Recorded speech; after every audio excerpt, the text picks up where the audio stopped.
Shloka world में आपका स्वागत है। श्लोका वर्ल्ड आपको आध्यात्मिक ज्ञान, मंत्र, श्लोक और वेदों पुराणों का महत्वपूर्ण ज्ञान प्रदान करता है। चैनल को सब्सक्राइब करें, लाइक, कमेंट एंड शेयर जरूर करें ताकि हमारे प्रियजन लाभान्वित हो सकें। आइए जानते हैं शिव पुराण अध्याय 7 में शिव पुराण की कथा का वर्णन। इससे पहले हमने अध्याय 1 से अध्याय 6 तक का संपूर्ण विवरण प्रस्तुत किया है। आइए जानते हैं शिव महापुराण अध्याय 7। अध्याय 7 में श्रोताओं के शिव महापुराण को श्रवण हेतु पालन करने के नियमों का वर्णन मिलता है। इसमें ऋषि शौनक जी बोले, हे शिव भक्तों में श्रेष्ठ महाबुद्धिमान सूत जी, आप धन्य हैं जो कि आपने यह अद्भुत और कल्याणकारिणी कथा हमें सुनाई। हे मुने, शिव पुराण की कथा सुनने के लिए व्रत धारण करने वाले लोगों को किन नियमों का पालन करना चाहिए, वह भी कृपया पूर्वक सबके कल्याण की दृष्टि से हमें बताइए। सूत जी बोले, हे शौनक, अब शिव महापुराण सुनने का व्रत लेने वाले पुरुषों के लिए जो नियम हैं उन्हें भक्तिपूर्वक सुनिए। नियम पूर्वक इस श्रेष्ठ कथा को सुनने से बिना किसी विघ्न बाधा के उत्तम फल की प्राप्ति होती है। दीक्षा से रहित लोगों का कथा सुनने में अधिकार नहीं है। अतः हे मुनि, कथा सुनने की इच्छा वाले सब लोगों को पहले वक्ता से दीक्षा ग्रहण करनी चाहिए। कथावर्ती सुनने के लिए ब्रह्मचर्य से रहना, भूमि पर सोना, पत्तल में खाना और प्रतिदिन कथा समाप्त होने पर ही अन्न ग्रहण करना चाहिए। जिसमें शक्ति है वह पुराण की साप्ताहिक उपवास करके शुद्धता पूर्वक भक्ति भाव से उत्तम शिव पुराण को सुने।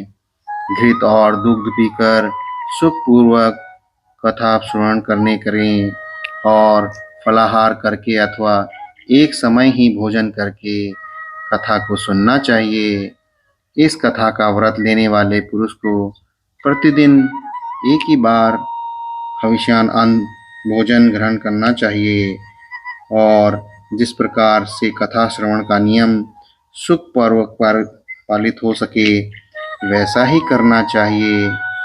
कथा श्रवण में विघ्न उत्पन्न करने वाली उपवास की तुलना में तो मैं कथा श्रवण में शक्ति प्रदान करने वाले भोजन को ही अच्छा समझता हूँ। गरिष्ठ अन्न, दाल, जला अन्न, सेम, मसूर, भाव दूषित तथा बासी अन्न को खाकर कथावर्ती पुरुष कभी कथा को न सुने। कथावर्ती को बैंगन, तरबूज, चिचिंडा, मूली, कोड़ा, प्याज, नारियल का मूल तथा अन्य कंदमूल का त्याग कर देना चाहिए।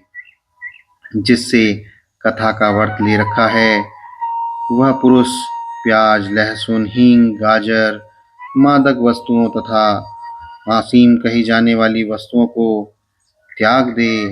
कथा का व्रत लेने वाले जो पुरुष हों उसे काम, क्रोध आदि 6 विकारों अथवा ब्राह्मण जनों की निंदा तथा पतिव्रता और साधु संतों की निंदा नहीं करनी चाहिए और कथा श्रवण करना चाहिए। कथा श्रवण का व्रत धारण करने वाला व्यक्ति पतित मनुष्यों की कथा की बात न सुनाए। रजस्वला स्त्री ऐसा न करे। ब्राह्मणों से द्वेष रखने वाले और वेद बहिष्कृत मनुष्यों को साथ संभाषण न करें।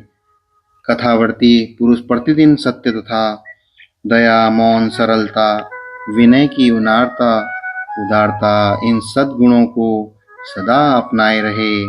श्रोता निष्काम हो या सकाम वह निर्यम पूर्वक कथा सुनता रहे और निष्काम पुरुष मोक्ष पा लेता है। सकाम पुरुष अपनी अभिष्ट कामना को प्राप्त करता है। दरिद्र, क्षय का रोगी, पापी, भाग्यहीन तथा संतान रहित पुरुष भी इस उत्तम कथा को सुने। काक, वंध्या आदि जो 7 प्रकार की दुष्टा स्त्रियां हैं तथा जिस स्त्री का गर्भ गिर जाता हो, इन सभी को शिव पुराण की उत्तम कथा सुननी चाहिए। हे मुनि, स्त्री हो या पुरुष, सबको बलपूर्वक, यत्नपूर्वक, विधि विधान से शिव पुराण की उत्तम कथा को सुनना चाहिए।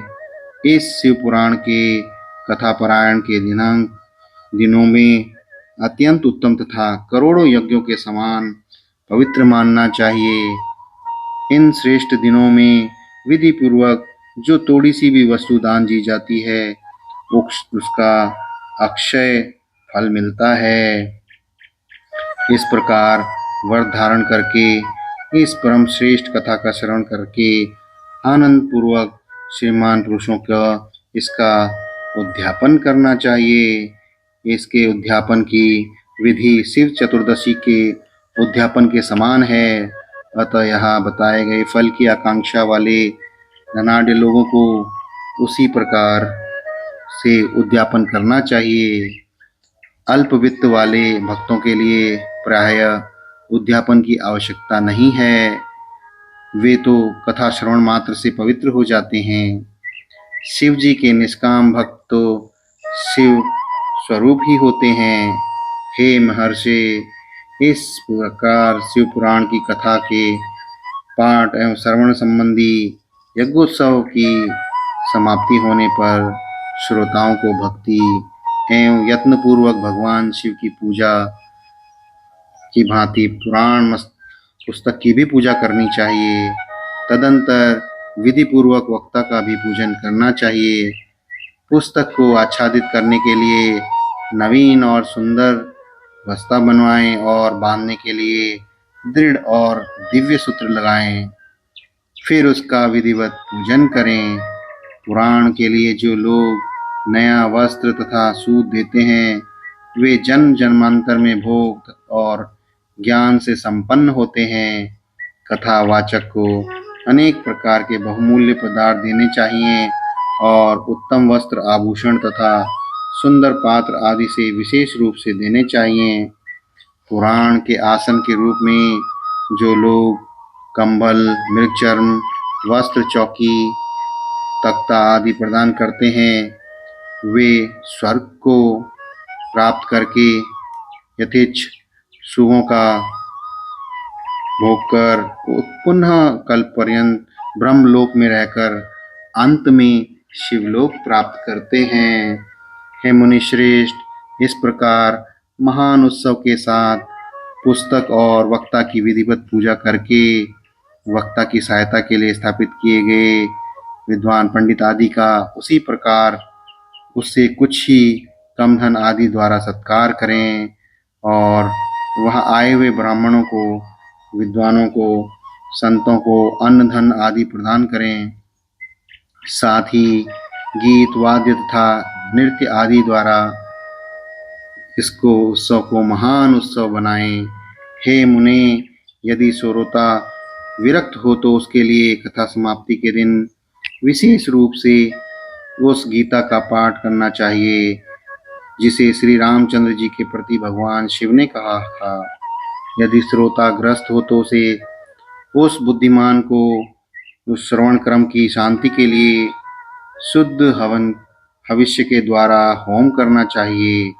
हे मुने, रुद्र संहिता के प्रत्येक श्लोक द्वारा होम करें अथवा गायत्री मंत्र से होम करना चाहिए, क्योंकि वास्तव में यह पुराण गायत्रीमय ही है। अथवा शिव पंचाक्षर मूल मंत्र से हवन करना उचित है। होम करने की शक्ति न हो तो विद्वान पुरुष यथाशक्ति हवनीय भविष्य का ब्राह्मण को दान करें और न्यूनतारिक्त रूप दोषों की शांति के लिए भविष्य पूर्वक भक्ति पूर्वक शिव सहस्त्र नाम पाठ का अथवा श्रवण करें, पाठ करें। इससे सब कुछ सफल हो जाता है, इसमें कोई संशय नहीं है, क्योंकि तीनों लोकों में उससे बढ़कर कोई वस्तु नहीं है। कथा श्रवण संबंधी व्रत की पूर्णता की सिद्धि के लिए 11 ब्राह्मणों को मधु मिश्रित खीर भोजन कराएं और उन्हें दक्षिणा आदि दें। हे मुने, यदि शक्ति हो तो 3 पल सोने का एक सुंदर सिंहासन बनवाएं और उस पर शिव महापुराण की पुस्तक विधि पूर्वक स्थापित करें तथा तत्पश्चात पुरुष आह्वान आदि विविध उपचारों की से उसकी पूजा करके दक्षिणा आदि चढ़ाएं। तदंतर जितेंद्रिय आचार्य का वस्त्र आभूषण और गंध आदि से पूजन करके उत्तम बुद्धि वाला श्रोता भगवान शिव के संतोष के लिए दक्षिणा सहित वह पुस्तक उन्हें समर्पित कर दे। हे शौनक, इस पुराण के उस दान के प्रभाव से भगवान शिव का अनुग्रह पाकर पुरुष भवबंधन से मुक्त हो जाता है। इस तरह विधि विधान का पालन करने पर श्री संपन्न शिव पुराण संपूर्ण फल देने वाला तथा भोग और मोक्ष का दाता होता है। हे मुने, मैंने आपको शिव पुराण का यह सारा महात्म्य जो संपूर्ण अभिष्ट को देने वाला है बता दिया है। अब और आप क्या सुनना चाहते हैं? श्री संपन्न शिव पुराण समस्त पुराणों का तिलक स्वरूप माना गया है। यह भगवान शिव को अत्यंत प्रिय, रमणीय तथा भव रोग का निवारण करने वाला है। जो सदा भगवान विश्वनाथ का ध्यान करते हैं, जिनकी वाणी शिव के गुणों की स्तुति करती है और जिनके दोनों कान उनकी कथा सुनते हैं, उस जीव जगत में उन्हीं का जन्म लेना सफल है। वे निश्चय ही संसार सागर से पार हो जाते हैं। भिन्न भिन्न प्रकार के समस्त बाहरी जगत को समस्त गुण जिनके सच्चिदानंदमय स्वरूप का कभी स्पर्श नहीं करते, जो अपनी महिमा से जगत के बाहर और भीतर वाणी एवं मनोवृत्ति के रूप में प्रकाशित होते हैं, उन अनंत आनंद घन स्वरूप परम शिव की मैं शरण लेता हूँ। मैं श्री शिव भगवान की शरण में लेता हूँ। इस प्रकार अध्याय 7 समाप्त हुआ। अध्याय 8 में हम विद्वेषण संहिता का प्रथम अध्याय शुरू करेंगे। इस प्रकार अध्याय 7 समाप्त हुआ। ओम नमः शिवाय। हर हर महादेव।